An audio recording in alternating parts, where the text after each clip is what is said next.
Writing section, तो पूरा पूरा 10 मार्क्स का तुम्हारे सामने आकर के बोर्ड एग्जाम्स में रख दिया जाएगा। और ये ऐसे 10 मार्क्स हैं जो तुम फ्री के ले सकते हो। बस तुम्हारा फॉर्मेट सही होना चाहिए, तुम्हारा कंटेंट सही होना चाहिए, एक्यूरेसी यानी स्पेलिंग मिस्टेक नहीं होनी चाहिए, और सबसे बड़ी बात, तुम्हें वो मैजिक लाइंस डालनी पड़ेगी जो अगर एग्जामिनर देख लेना, जो एग्जामिनर देख ले कि इंट्रो कैसे है, बॉडी कैसे लिखी, कंक्लूजन कैसे है, किस टाइप के लेटर का कैसे, एनालिटिकल पैराग्राफ का कैसे, पाई चार्ट का कैसे करना है, लाइन चार्ट का कैसे करना है, ग्राफ का कैसे करना है, सब हलवा करके दे दिया इस छोटी सी वीडियो में। इस छोटी सी वीडियो को अगर तुम एंड तक देख लेते हो, भले 2x पे देखो, तो तुम एग्जैक्टली जान जाओगे कौन से टाइप का लेटर का कैसे लिखना है, कौन सा एनालिटिकल पैराग्राफ कैसे लिखना है, कौन से वर्ड यूज करने हैं, कौन सी मैजिक लाइन यूज करनी है। तो बस मेरा तुमसे बस एक रिक्वेस्ट है कि अगर इस वीडियो को एंड तक देख लिया तो तुम्हारे 10 मार्क्स में से एक सिंगल मार्क्स एग्जामिनर चाह करके भी राइटिंग सेक्शन में तो नहीं काट पाएगा।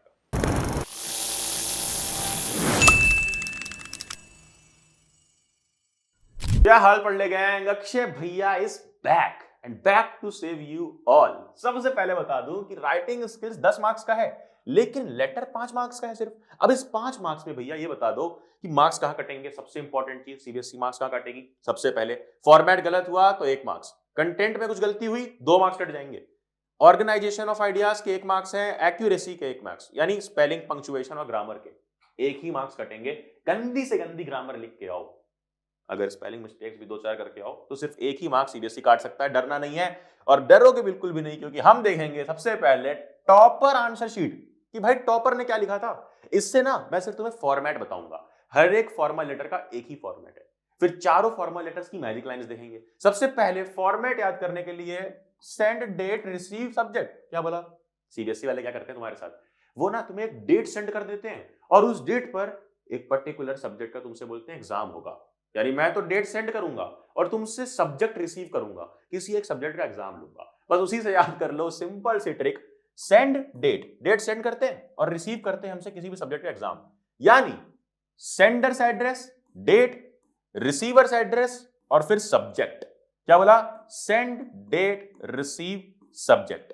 बिल्कुल सही भैया। अब लाइन कहां छोड़नी है? इन्हीं चारों के बाद। देखो, सेंड के बाद एक लाइन, फिर उसके बाद डेट के बाद दूसरी लाइन, फिर आर के बाद यानी रिसीवर्स एड्रेस के बाद तीसरी लाइन, फिर सब्जेक्ट के बाद भी चौथी लाइन। अब ध्यान से देखना कि भैया सेंडर्स एड्रेस लिख दे 2-3 लाइन में, डेट लिख दी इस फॉर्मेट में। सबसे इंपॉर्टेंट बात, क्योंकि अधिकतर बच्चे गलती ये करेंगे क्योंकि वो डेट लिख करके आएंगे 26 फेब 2025, मगर बेटा कट जाएंगे मार्क्स। गलती मत करना, बिना कॉमा डाले इस तरह से लिखना है 26 फरवरी 20XX, क्योंकि हम स्पेसिफाई नहीं करते हैं कि ये कौन सी डेट है। XX लिख करके हम अनस्पेसिफाइड डेट छोड़ देते हैं, क्योंकि क्वेश्चन में, लेटर राइटिंग में डेट नहीं मिली है। बिल्कुल। चलो, इतना जान गए 20XX। अब एक चीज और देख लो, अगर मैं इसको पूरा इरेज कर दूं, बिल्कुल हटा दूं, तो एक चीज मैं दिखाऊंगा तुम्हें सबसे इंपॉर्टेंट, कि कहीं भी एंड में देखो कॉमा नहीं दिखेगा, तो कहीं भी कॉमा नहीं लगाना है पूरे लेटर राइटिंग में, लेफ्ट पेज से अलाइन रहना है। ओके भैया, इजी। अब अगले पे आओ।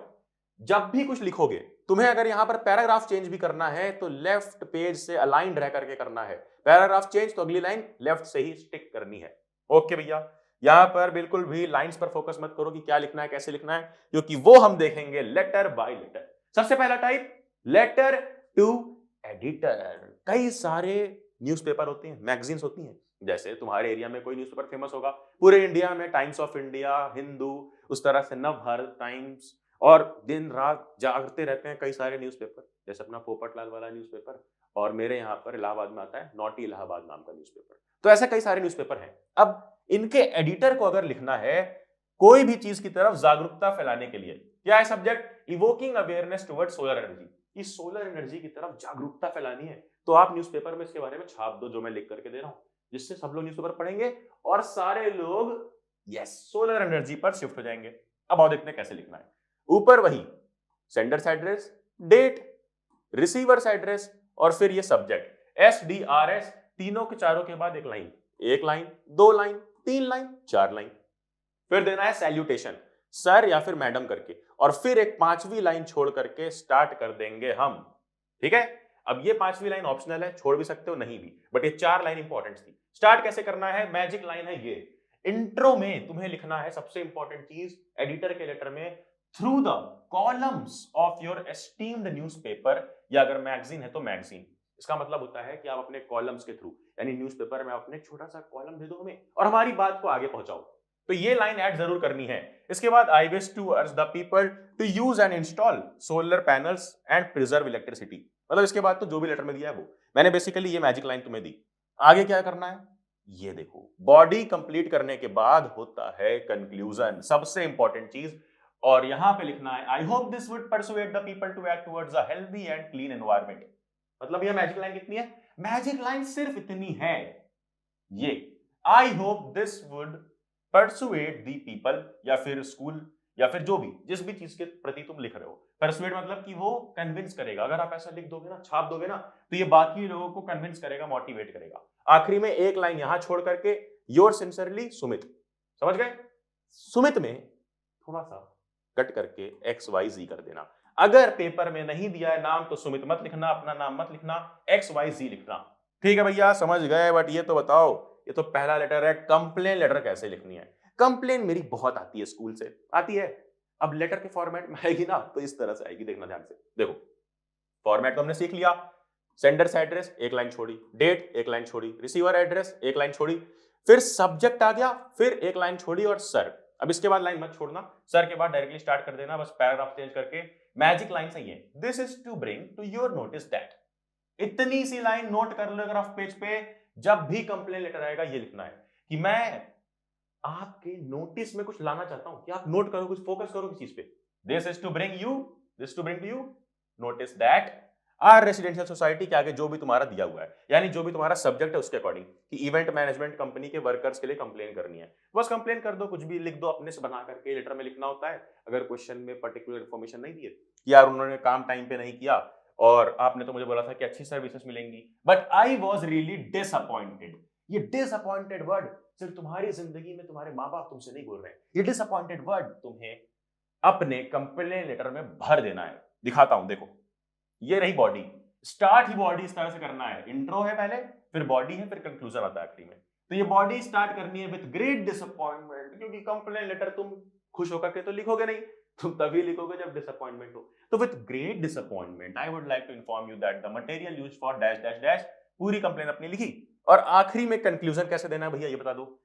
आई होप, आखिरी में ना, पहले तो बिल्कुल नेगेटिव नेगेटिव नेगेटिव गालियां दो, नेगेटिव नेगेटिव नेगेटिव, बट बेटा इतना लिखने के बाद आखिरी में पॉजिटिव तरीके से कंक्लूजन करना, वरना कंप्लेन के बाद भी वो कंपनी तुम्हारा नहीं सुनेगी कंप्लेन। क्या करना है? I hope that your agency will take immediate corrective measures to improve the services and will never disappoint your customers. और यहां भी डिसअपॉइंट अपना आ गया। ठीक है, फिर एक लाइन छोड़ दी, thank you yours faithfully Ritika Jain. इन तीनों में कोई लाइन छोड़ने की जरूरत नहीं है। ठीक है, रितिका जैन क्वेश्चन में दिया हो तभी लिखना, अदरवाइज XYZ या ABC कुछ भी लिख सकते हो। देन भैया अगला क्या है, ले आओ सामने, हम डरते नहीं। Inquiry letter. अरे इंक्वायरी तो हमने बहुत सी की है कि सेक्शन A में कौन सी लड़की है, B में, C में, D में। अब इंक्वायरी लेटर के हिसाब से कर लो। आ जाओ बेटा, चलो बहुत मस्ती कर ली तुमने, बड़े रणवीर सिंह और रणबीर कपूर बन लिए। अब थोड़ा सा बन जाओ पोपटलाल और लिखो लेटर।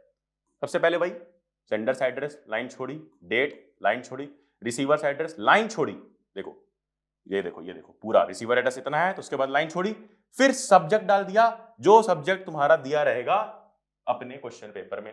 फिर एक लाइन छोड़ करके सर आ गया, उसके नीचे स्टार्ट कर दिया पैराग्राफ चेंज करके, as per your invitation letter. क्या मतलब कि जब भी तुम इंक्वायरी लेटर लिखोगे तो इंक्वायरी कब करोगे? जब कोई तुम्हें लेटर भेजा हो या फिर जब तुमने कहीं ऐड देखा हो। होता क्या है बेसिकली, अगर हमें किसी भी चीज को ऑर्डर करना है, मान लो यहां पर इंक्वायरी है साइंस एग्जीबिशन की, तो साइंस एग्जीबिशन का कहीं तुमने ऐड देखा होगा, यूट्यूब पे देखा होगा, कहीं भी देखा होगा, या फिर क्या पता तुम्हें लेटर आया हो स्कूल की तरफ से, तो बस वही लिख रहे हो as per your invitation letter, या फिर ऐड, या फिर कंपेन, कुछ भी, कि कहां पर तुमने उस चीज के बारे में पता किया।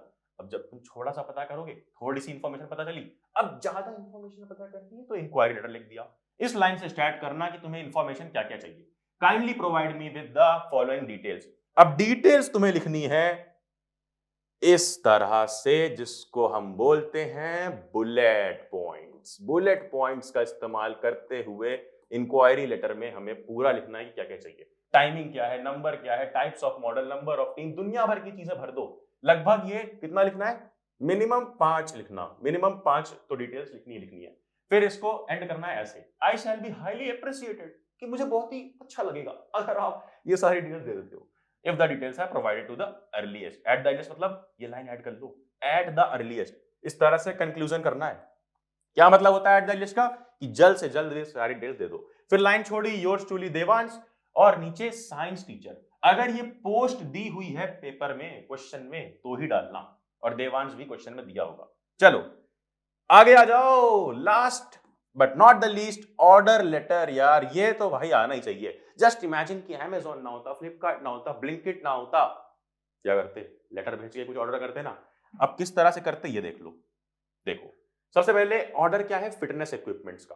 किसका ऑर्डर है? फिटनेस इक्विपमेंट्स का। अब तुम्हें किसी दुकान से फिटनेस इक्विपमेंट चाहिए, या फिर एग्जाम में आ सकता है कि बुक्स चाहिए, या फिर क्या आ सकता है, या फिर आ सकता है कि अपने लिए कुछ भी चीज ऑर्डर करो, मुझे नहीं पता, तुम्हारा सीक्रेट है, प्राइवेसी है तुम्हारी। बट फाइन, ये क्या है? Fit and fine. ये है क्या था सबसे पहले? एस, सेंडर्स एड्रेस, फिर डेट, लाइन छोड़ दी दोनों के बीच, फिर उसके बाद रिसीवर एड्रेस, फिर लाइन छोड़ के सब्जेक्ट, फिर लाइन छोड़ के dear sir has madam. Magic line क्या है भैया इंट्रो में? मैजिक लाइन इंट्रो में ये रही, this is with the reference to your letter dated this. अब देखो जैसे पिछले वाले में किया, कहीं तुमने ऐड देखा था, कहीं लेटर देखा था, कहीं पे कुछ देखा था, तब इंक्वायरी की थी। यहां भी ऑर्डर तुम कब करोगे? जब तुम्हें कुछ मालूम हो उस कंपनी के बारे में, उस फिटनेस इक्विपमेंट्स की दुकान के बारे में मालूम होगा, तब तो ऑर्डर करोगे। तो मालूम कैसे पड़ा? कि उन्होंने तुमको एक लेटर लिखा था, this is with reference to your letter dated this. Date भी देखो हमेशा ऐसे लिखनी लेटर में, XX फॉर्मेट में। और यहां पर या तो लेटर लिख देना, या तो this is with reference to your advertisement लिख देना, कि कहीं एड में हमने आपकी दुकान के बारे में देखा था, और स्टार्ट कर देना कि मुझे क्या क्या चाहिए, क्या क्या चाहिए, इस तरह से। Would like to order the following items. अब यहां पर बुलेट पॉइंट्स नहीं, यहां पर फॉलो करना है टेबल। टेबल बड़ी काम की चीज है। सीरियल नंबर, प्रोडक्ट, और फिर नंबर या फिर यूनिट्स, कि कितना चाहिए। ठीक है, अब कितना चाहिए? 7, 7, 2, 7, 5 पेयर, जो जो चीजें तुमको चाहिए सब लिख दिया। कितने केजी का डंबल उठा लोगे पहले तो कमेंट कर देना। और अब आ जाओ इधर, पूरा का पूरा ये लिखने के बाद इस तरह से कंक्लूड करना है कि भैया हमें डिस्काउंट भी चाहिए, कि we hope that you will adhere to the terms. Adhere मतलब क्या होता है? स्टिक। स्टिक भी लिख सकते हो, STIC के, कि आप अपनी बात पर अड़े रहोगे, स्टिक्ड रहोगे to the terms and conditions agreed upon, and provide us with 15% discount. कोई भी रैंडम डिस्काउंट लिख देना ऑन द टोटल अमाउंट। आखिरी में एक लाइन छोड़ के योर्स ट्रूली XYZ, एंड नीचे जो भी तुम्हारी पोस्ट है क्वेश्चन में दी रहेगी, जैसे यहां पर मैनेजर की पोस्ट है। खत्म कर दिया हमने, ऑर्डर लेटर भी, सारी मैजिक लाइंस तुम्हें बता दी। क्या हाल पढ़ ले गैंग, अक्षय भैया is back and back to rescue you all from this evil analytical paragraph writing, जिसमें 2 मार्क्स कंटेंट के हैं, ऑर्गेनाइजेशन ऑफ आइडियाज के 2 मार्क्स, यानी किस तरह से तुम ऑर्गेनाइज करके लिखते हो वो सीक्वेंस, उस पर तुम्हें 2 मार्क्स मिलेंगे, एंड एक्यूरेसी का 1 मार्क्स, यानी स्पेलिंग मिस्टेक वगैरह का। अब 2 मार्क्स तुम्हें किस कंडीशन में 2 मिलेंगे, किसमें 1.5, किसमें 1, किसमें आधा, ये सब सीबीएसई ने रिलीज किया है, इसलिए मैंने तुम्हारे सामने रख दिया, पॉज करके देख सकते हो। फिर अगला भैया क्या है? 2 मार्क्स के बाद अगला 2 मार्क्स है आइडियाज का, ऑर्गेनाइजेशन का। 2 मार्क्स कब मिलेगा? जब सही से लिखोगे। 1.5 मार्क्स जब थोड़ी गलती, 1 मार्क्स काफी ज्यादा गलती, मिनिमम 1 तो मिल ही जाएगा इसमें। फिर उसके बाद 1 मार्क्स जो एक्यूरेसी का है, इसमें 1, आधा और 0 क्रेडिट का मिलेगा जब बहुत ज्यादा स्पेलिंग, पंक्चुएशन और ग्रामर मिस्टेक्स होंगी। ध्यान दे दो इस पर, क्योंकि ये बताता है कि सीबीएसई तुम्हें मार्क्स कैसे देगा, यानी मार्क्स कहां कटते हैं। कई लोग कंफ्यूज हो कि प्रीबोर्ड से मेरा मार्क्स क्यों कटा था, कमेंट करके बताना क्यों कटा था। अब ध्यान दो इधर, क्योंकि यहां तो मैं दिलवाने आया हूं पूरे 5 मार्क्स तुम्हें। कैसे मिलेंगे? इधर देखो, एक सैंपल देख लो कि किस तरह का एंड का पैराग्राफ होता है। थोड़ा सा क्वेश्चन दे देगा, फिर एक डेटा दे देगा। क्या पार्ट होता है? 2 पार्ट होता है, एक क्वेश्चन, ठीक है, और एक data.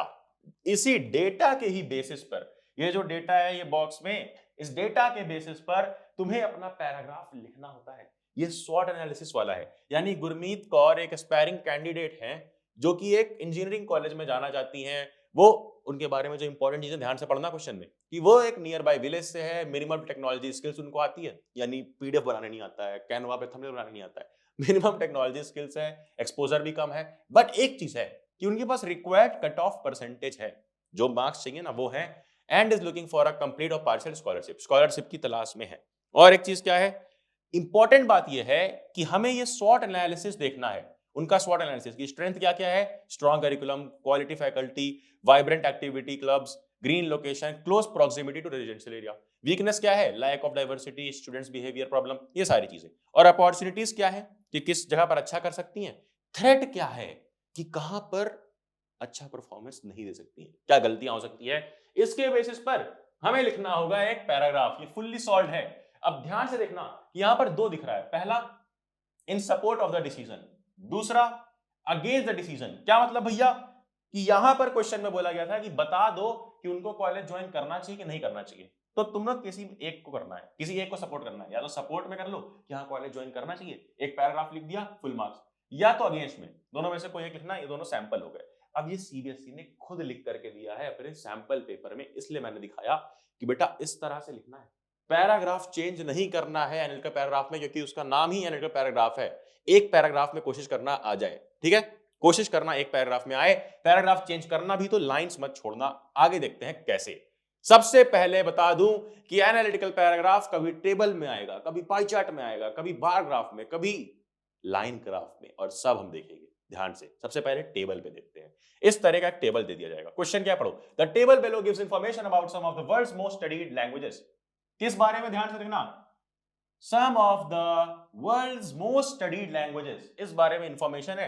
Give an analytical description in paragraph highlighting and reporting the main features. Don't forget to make comparisons. Comparisons बेटा, जो तुम्हारी मम्मी कर रही है ना शर्मा जी के बेटे से, वही कंपैरिजन तुम्हें करना बहुत जरूरी है। कैसे करोगे? टेबल कैसे एनालाइज करनी, ध्यान से देखो।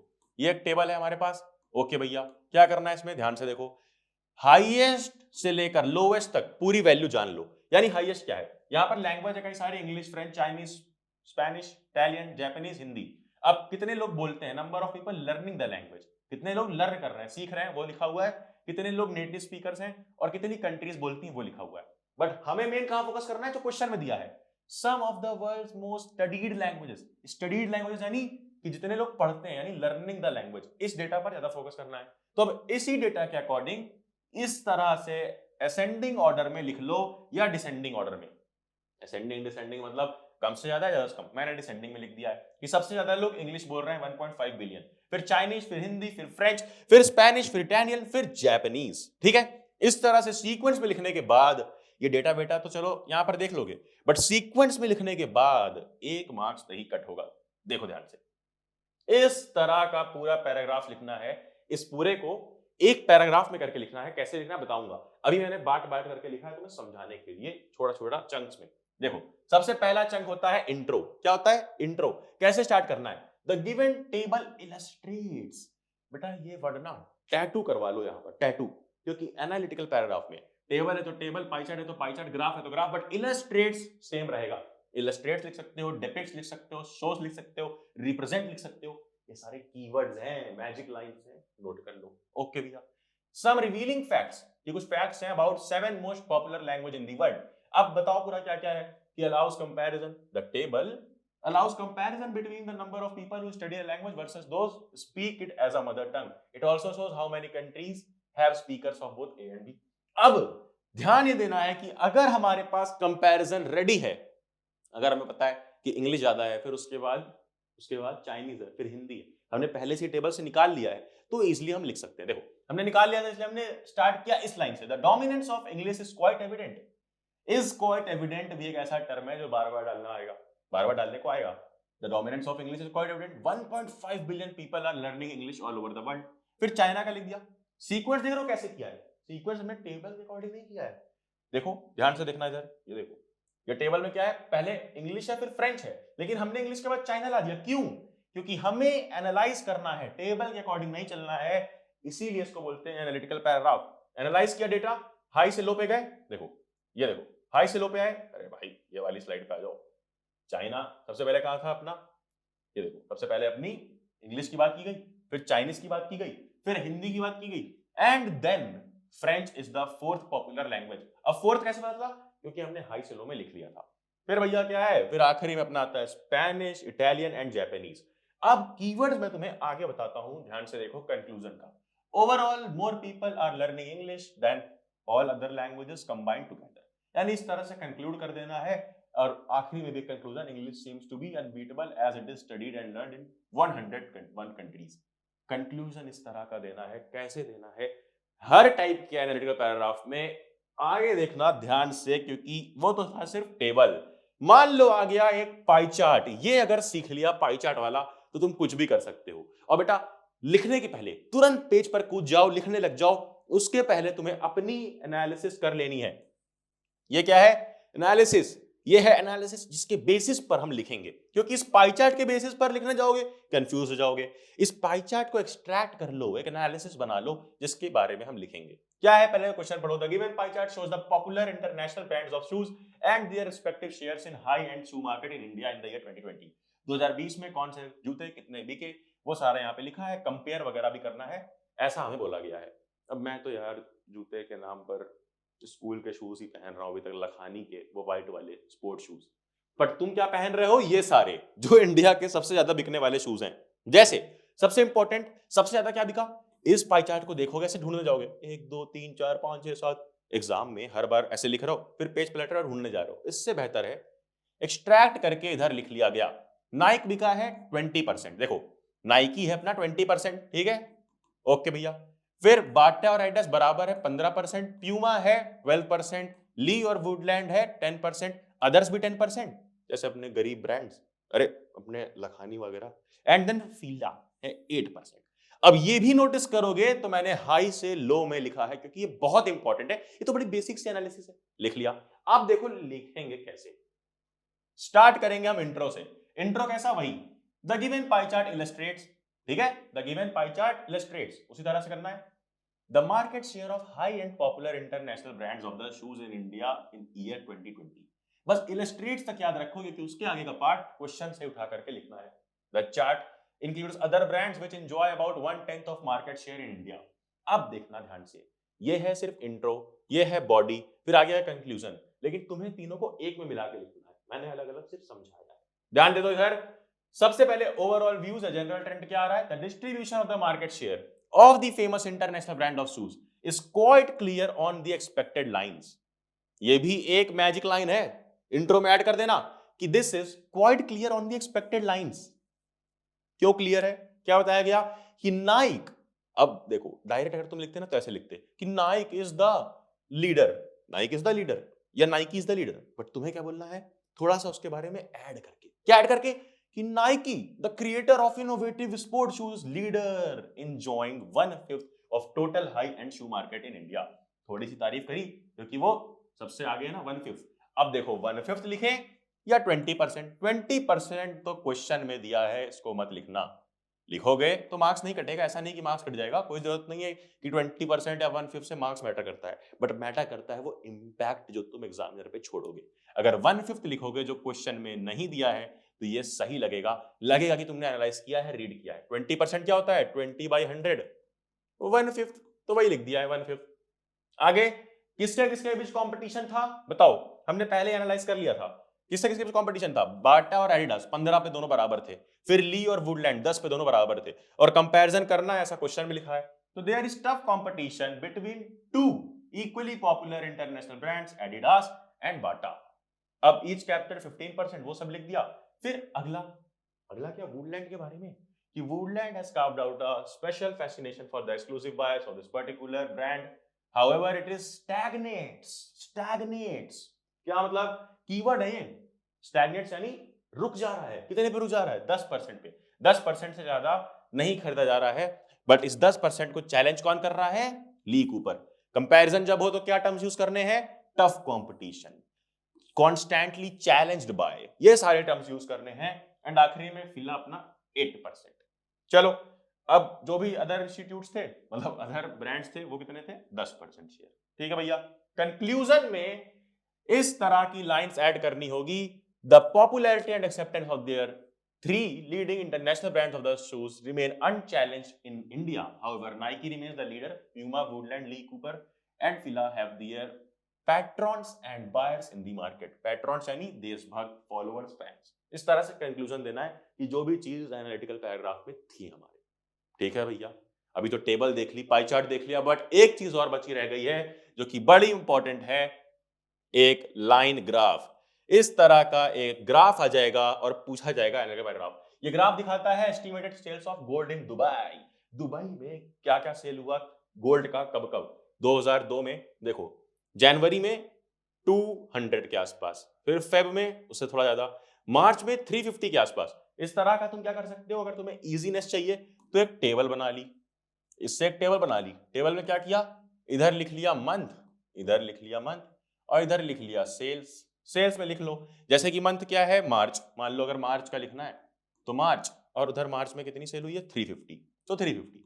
इस तरह का बनाओ, किस ऑर्डर में, हर बार की तरह हाईएस्ट से लोवेस्ट में, ताकि मजा आ जाए तुम्हें फिर पैराग्राफ लिखने में। ये देखो, ये रहा एक पैराग्राफ। अब ये आखिरी वाले से मैं तुम्हें दिखाना चाहता था कि पैराग्राफ लिखते कैसे हैं, कि एनालिटिकल पैराग्राफ को एक में लिखना है। आखिरी वाला मैंने इसीलिए एक में लिख दिया, वो मैं अलग अलग समझा रहा था ना, ओवरव्यू, बॉडी, फिर उसके बाद कंक्लूजन, ये सब कुछ एक में लिखना है इस तरह से कि अगर पैराग्राफ चेंज भी करते हो तो लेफ्ट अलाइंड मैनर फॉलो करनी है, कि दिरम्स यहां पे खत्म हुआ तो यानी कि यहां पे स्टार्ट कर दो, नहीं नहीं नहीं, यहां पे स्टार्ट नहीं करना है, हमें यहीं से लेफ्ट अलाइन रहना है और यहीं से स्टार्ट करना है। कैसे, द लाइन ग्राफ डिपिक्ट्स, क्या क्या बताया था, डिपिक्ट्स, इलस्ट्रेट, रिप्रेजेंट, कुछ भी लिख सकते हो, the estimated sales of gold in months of 2002 in millions of dirhams. फिर in January 2002 the sales stood at 200 million dirhams.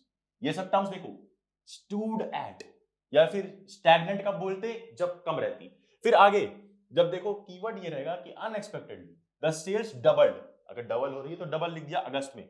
फिर एक इंपॉर्टेंट बात, कि अगर बढ़ रही है धीरे धीरे तो स्लाइटली इंक्रीज, क्या बोला, स्लाइटली इंक्रीज। बट अगर अचानक से बढ़ जाए, धीरे धीरे बढ़ रही है तो स्लाइटली इंक्रीज। इधर देखो, स्टेडिली और रेडिली, इन दोनों में अंतर है। क्या अंतर है, अगर कोई बोलता है स्टेडिली तो यानी कि धीरे धीरे सेल्स बढ़ रही है, धीरे धीरे कोई चीज हो रही, ग्रेजुअली। और अगर सेल्स अचानक से बढ़ जाए तो यूज करना रेडिली, कि वो बिल्कुल अचानक से ऐसे शार्प बढ़ गई। जब तुम्हें ग्राफ में ऐसा दिखे, देखो जैसे ये वाला पोर्शन, ये यहां पर एकदम पूरा बढ़ गया ना अचानक से, तुरंत। और अगर एकदम गिर रही है तो क्या यूज करेंगे भैया, वहां पर टर्म यूज करना ये ड्रॉप्ड टू या सिंक्ड टू। ड्रॉप टू यानी गिरना, सिंक टू यानी डूब जाना। और अगर कुछ नहीं हो रहा है तो स्टैग्नेंट, ठीक है, चल रहा है एवरेज। इंक्रीज एकदम ही बढ़ गई, और बहुत बढ़ जाए तो स्काई रॉकेटेड, ये लिखना है, पास्ट टेंस में लिखना है। अब ध्यान से देखो, इधर स्लाइटली इंक्रीज इन दिसंबर में हुआ था। फिर आखिरी में कंक्लूजन दिया कि overall the estimated gold sales fluctuated in 2002, the sales were the highest in the month of March. ये क्यों बोला, क्योंकि यही तुम्हारा एनालिसिस है कि हाईएस्ट कहां पे है, मार्च में, एंड लोएस्ट कहां पे है, in the months of July and September. The sales at the end of year were almost the same as they were in the beginning of the year. समझ गए। इसके बाद खत्म होता है हमारा एनालिटिकल पैराग्राफ। मैं फिर से तुम्हें एक बार कहना चाहूंगा, एक प्रॉपर दिल बना करके, अब इसमें तुम अपना और अपनी सेक्शन ए वाली दोस्त का नाम लिख सकते हो। मैं तुम्हें कह रहा हूं थैंक यू, क्योंकि तुम्हारी वजह से आज ये सब कुछ पॉसिबल हो पाया है। हम तुम्हें एक खतरनाक लेक्चर्स लाते रहेंगे और तुम ऐसे बन जाओगे ना कि एग्जामिनर घर तक आ जाएगा, मगर चाह करके भी एक भी मार्क्स नहीं काट पाएगा। ये सारी स्लाइड, सारी पीपीटी मैं तुमको यानी टेलीग्राम चैनल पर दे दूंगा, लिंक डिस्क्रिप्शन में है, ज्वाइन कर लेना, नोटिफिकेशन छेड़ देना कि अगली कोई वीडियो मिस ना हो, एंड देन जाना, जा पढ़ ले।